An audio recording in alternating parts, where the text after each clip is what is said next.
کیا آپ نے کبھی سوچا ہے کہ بائبل مقدس کے مطابق مخالف مسیح کون ہے؟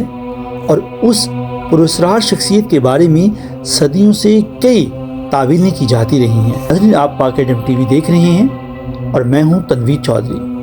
آج ہم بات کریں گے مخالف مسیح کے حوالے سے۔ بائبل مقدس کے مطابق کیا تعلیمات ہیں اور ہمیں کیا کرنا ہے، ہماری کیا ذمہ داری ہے۔ بائبل مقدس میں مخالف مسیح کی اصطلاح صرف یوحنا رسول کے خطوط میں ملتی ہے۔ اگر پہلا یوحنا آپ میرے ساتھ کلام کھولیں، اس کے دوسرے باب کی 18ویں آیت اور پھر 22ویں باب کی 3 اور 4 آیت مقدسہ میں ہے۔ اسی طرح مقدس یوحنا رسول کا لکھا گیا دوسرا خط آیت نمبر 7، یہاں مخالف مسیح سے مراد جھوٹا مسیح نہیں بلکہ وہ جو مسیح کی مخالفت کرتا ہے۔ اگر یہ درست ہے تو ہمیں دانییل نبی کی کتاب کے 7ویں باب کی 7ویں، 8ویں، 21ویں، 22ویں آیات کا مطالعہ کرنا ہوگا، اور اسی طرح سے ہمیں مکاشفہ کی کتاب جو یوحنا عارف نے لکھی ہے اس کا مطالعہ بھی کرنا ہوگا، جہاں پر مخالف مسیح کی ذکر کیا گیا ہے۔ اس تصور کو جو پہلے ہی مشہور تھا، تم نے سنا ہے کہ مخالف مسیح آنے والا ہے۔ پہلا یوحنا اس کے دوسرے باب کی 18ویں آیت مقدسہ کا مطالعہ کیجئے اور پھر یقین کیجئے کہ کلام مقدس مخالف مسیح کے بارے میں کیا تعلیم دیتا ہے۔ مقدس یوحنا کے خط میں متعارف کرایا گیا ہے، لیکن اگرچہ یوحنا اس حقیقت کا انکار تو نہیں کرتا کہ آخری زمانہ میں بدی کی ایک طاقت جسے مخالف مسیح کہا جاتا ہے ظاہر ہوگی، تاہم وہ زور دیتا ہے کہ مخالف مسیح کی خصوصیات کا حامل ایک مزاج ہے، ایک رویہ ہے، اور وہ پہلے ہی موجود ہے۔ در حقیقت وہ یہ کہتا ہے کہ اس دنیا میں پہلے ہی بہت سے لوگ مخالف مسیح پائے جاتے ہیں، اور جب وہ یہ کہتا ہے کہ مخالف مسیح وہی ہے جو باپ اور بیٹے کا انکار کرتا ہے، تو وہ مخالف مسیح کی نوعیت کی تعریف بیان کرتا ہے۔ اس پر اگر مزید روشنی ڈالی جائے کہ جبکہ رسول یہ بیان کرتا ہے کہ مخالف مسیح وہ ہے جو مسیح کے مجسم ہو کر آنے کا انکار کرتا ہے، کیونکہ یوحنا کے نزدیک بنیادی بات یہ ہے کہ خدا مسیح میں ہو کر انسان کی نجات کے لیے کام کرتا ہے، اور جب کوئی اس کا انکار کرتا ہے تو نہ صرف وہ تعلیمی غلطی کا مرتکب ہوتا ہے بلکہ وہ مسیحی ایمان کو جڑ سے کاٹ رہا ہوتا ہے۔ یہاں بات جو سیکھنے کی ہے، سمجھنے کی ہے، وہ یہ ہے کہ جب ہم اس بات کا یعنی باپ اور بیٹے کا انکار کرتے ہیں تو ہم دراصل مسیحی تعلیم اور ایمان کی جڑ کو کاٹ رہے ہوتے ہیں۔ یعنی جو بھی مخالف مسیح ہے، اور مخالف مسیح کے لیے ہم نے جو محسوس یہاں آپ کو کروانی ہے بات، وہ ہر مزاج بھی ہے اور ہر رویہ بھی ہے، اور یہ مخالفت جو ہے یہ شیطان کا کام ہے، خدا کے کاموں میں رکاوٹ ڈالنے کی اپنی کمزور سی کوشش کرنا۔ زمانوں کے اختتام پر کیا ہوگا؟ یہی مخالفت بدی کے مجسمے کے کام کی خصوصیت ہوگی، اور اس وقت جو اسے چھوٹے پیمانے پر کرتے ہیں وہ یہ دکھا رہے ہیں کہ وہ اس کے ساتھ پارٹنرشپ میں ہیں۔ مقدس پولس رسول مخالف مسیح کی اصطلاح استعمال ہی نہیں کرتا، بلکہ وہ تسالونیکیوں کے نام لکھے گئے دوسرے خط میں دوسرے باب کی 3 آیت میں اسے گناہ کا شخص کہتا ہے۔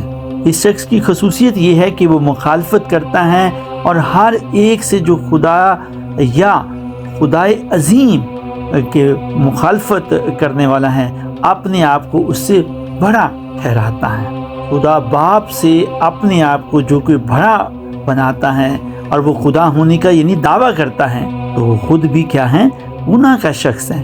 وہ خود تو شیطان نہیں بلکہ اس کی آمد شیطان کی تاثیر کے موافق ہے۔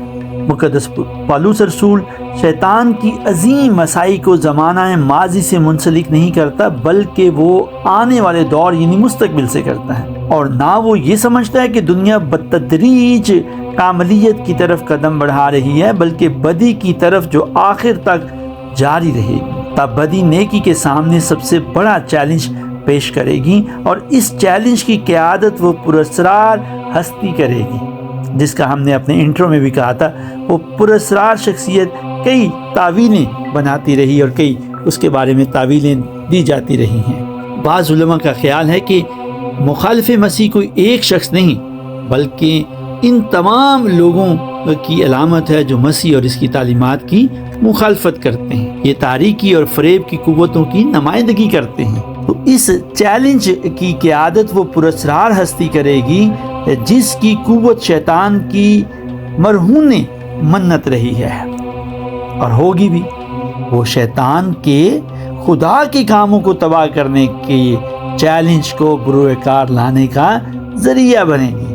پولس کو اس کے نتائج کا حامل کامل یقین ہے، یعنی خداوند مسیح گناہ کے شخص کو اپنے منہ کی پھونک سے ہلاک کر دیں گے۔ اگر 8ویں آیت کا مطالعہ کریں تو شیطان کا آخری عظیم چیلنج بھی شکست کا منہ دیکھے گا، اور یہ ہم جانتے ہیں کہ خداوند یسوع مسیح کو 3 بڑے چیلنجز جو ہیں وہ شیطان کی طرف سے، یعنی 3 بڑی پیشکش کیے گئے، اور پھر یہ بھی کہ خداوند یسوع مسیح کو اس نے ایگزامینیٹ کیا، امتحان لیا اور ایگزامن کیا اس نے کیا اس میں سے جانچ پڑتال کر کے، کیا جمع تفریق کر کے، اپنے سارے حربے استعمال کر کے شیطان کو آخر شکست کا سامنا ہوا۔ مکاشفہ کی کتاب کی بعض رویا جو بتائی گئی ہیں، یقیناً یہی مطلب ہے۔ بائبل مقدس کے علماء اس بات پر متفق ہیں کہ بعض جو رویا خداوند یسوع مسیح خداوند کی شیطانی طاقتوں کے ساتھ آخری لڑائی کی طرف اشارہ کرتی ہیں، ان میں سے بعض اوقات تشبیہ صاف طور پر جو ہیں وہ شیطان کی طرف نشاندہی کرتی ہیں۔ چنانچہ مکاشفہ کی کتاب اگر آپ کھولیں میرے ساتھ بائبل مقدس میں، تو 12ویں باب کی 3 آیت کا بڑا لال اژدہا آیت نمبر 9 میں صاف لکھا ہوا ہے کہ صاف طور پر شیطان کو کیا کرتا ہے، وہ ظاہر کرتا ہے، لال اژدہا۔ لیکن مکاشفہ کی 11ویں باب کی 7ویں آیت کا حیوان شیطان نہیں ہے، لیکن جیسا کہ اس کے کاموں سے ظاہر ہے اس کا شیطان سے بڑا نزدیکی تعلق ہے۔ ایسے ہی چند اور جانور بھی ہیں۔ مکاشفہ کی کتاب کے 13ویں باب کی 11ویں آیت سے مطالعہ شروع کریں تو آپ وہاں دیکھ سکتے ہیں۔ لیکن یہاں ہمارا مقصد کسی خاص جانور کو مخالف مسیح کے ساتھ تشبیہ دینا نہیں، بلکہ صرف یہ کہ مکاشفہ کی کتاب بھی اس شخص سے آگاہ ہے جسے شیطان اپنے اختیارات دے گا اور جو آخری دنوں میں مسیح کی مخالفت کرے گا۔ ان ساری تعویلوں سے قطع نظر ایک بات واضح ہے کہ کلام مقدس نے ہمیں کھل کر کے مقدس یوحنا کے اور مقدس پالوس نے اپنے خطوط میں واضح طور پر مخالف مسیح کے بارے میں بتایا۔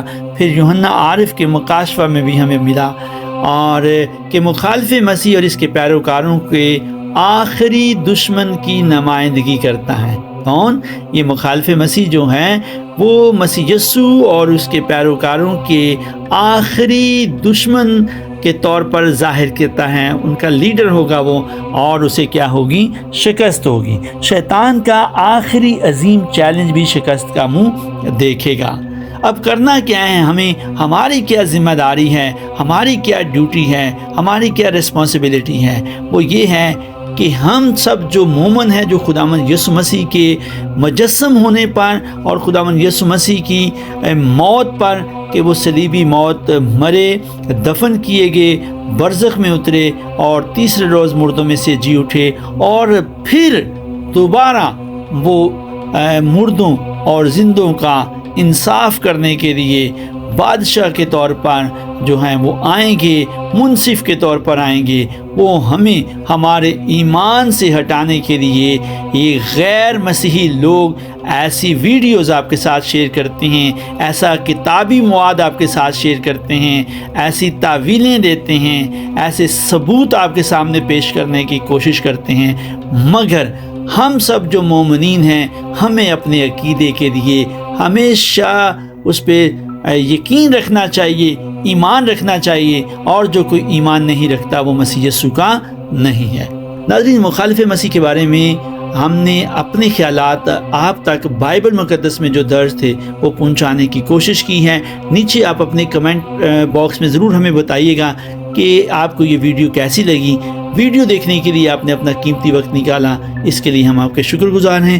بائبل مقدس کی تعلیمات کی مزید بصیرت جاننے کے لیے آپ ہمارے چینل پاک ایڈم ٹی وی کو سبسکرائب کرنا نہ بھولیں، اور اگر آپ کو یہ ویڈیو اچھی لگی ہے تو دوسروں تک بھی شیئر کریں۔ خداوند آپ کو آج کے کلام کے وسیلے سے بڑی برکت بخشے، آمین۔